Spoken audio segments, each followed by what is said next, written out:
I've got better at kind of switching off from work. So once I leave work, I just have kind of my own space. Lots of cups of tea, biscuits, watch football, shout at football, get annoyed by football. When I first joined Splash Damage, I was so eager to get into the industry that like basically everything that I was doing was game development. I was trying to build things, trying to prove myself constantly. And then moving on to DB, which was like, you know, I've said before, it was my dream project. I was so involved in that project and I was so desperate for it to succeed that it was stressful. It meant that I was kind of aggressive and my mannerisms were not what they should be. But as I've kind of matured and settled into my role, I've picked up more of the hobbies that I was doing before. So I'm more active, play a lot of football, tennis, golf, and exercise is such a great way of relieving stress. For day-to-day life at work, if there's something that's stressing me out, I just take a step back, go outside, take a 10-minute walk, think about the situation. Listening to music, especially when I'm feeling a solitary mood, but when I feel more like socialising, I will play board games. Ooh, and I love jumping out of planes. Once you're in the air, you're not thinking of anything else, and while you're there, yeah, you have the nerves before you go up there, but afterwards, you just feel relaxed. It's you and the sky and nothing else. I think a lot of people just don't know what it looks like to go, oh, I'm really stressed all the time and or anxious, and oh, it doesn't have to be that way. I've got anxiety and depression I've had for a long, long, long time, and I didn't do anything about it because I didn't know you could. It just took me a really long time to go, oh, I should probably talk to someone about that. And then talk therapy works really well for me, but then I'm quite up for talking about stuff.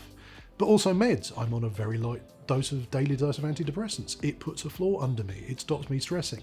I tend to take small steps every day to try and do it. I started keeping a journal recently, just trying to get things out of my head and onto a piece of paper. It's been a really positive thing, and finding a group of people to help and who can provide you some support has been really good as well. I think I used to have this idea that I had to try and do it all on my own, and finding a group of people that will be like, I can't write this for you, but I'll sit here and I will write it with you, has been like one of the really helpful things.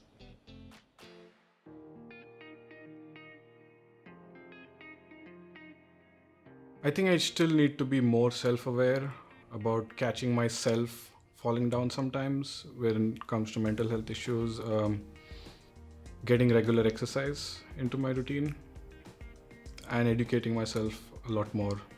So obviously outside of work you can remain active, but when you're at work it's also important to manage your stress levels. And in the discipline that I'm in, I'm constantly switching roles, so it's important that I can keep on top of all of the things that I'm doing. Making lists is such an easy way of taking all of the things that you're worried about and actually getting them on paper, and you can start to prioritize. You don't have to do everything in your head. Stop stressing out about previous decisions I've made. So like stuff I've done, I need to worry about that less. I need to say, okay, well, that's what I did. I did it in the moment, and maybe it wasn't the best thing I could have done, but that's what I did. So I'm not going to worry about it anymore. I'm just going to go, what can I do now?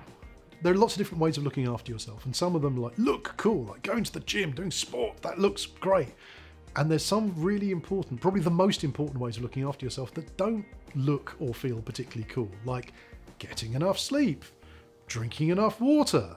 The rules are just insultingly simple. They're humiliatingly simple. I mean, for things like 10 minutes of exercise, or reading a book for half an hour, or cooking, or going out for a coffee with people, just things that bring back sanity, you can fit that stuff in even if you're busy.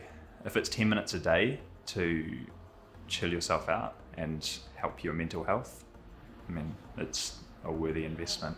I often worry about things I don't necessarily have control of. And I also worry quite a lot about other people's issues that, yeah, again, I may not be able to influence.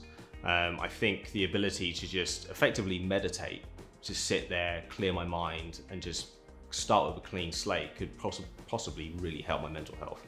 I can be better at kind of talking to people and letting people in. I guess there's kind of that stigma of guys not talking about their feelings and stuff, and I've tried to be better at that. I think part of why I do that is because I don't know how to fix it, so I don't think there's any point in telling people, well, I'm not fine, but I don't know why. But maybe just talking about that stuff is going to help. So.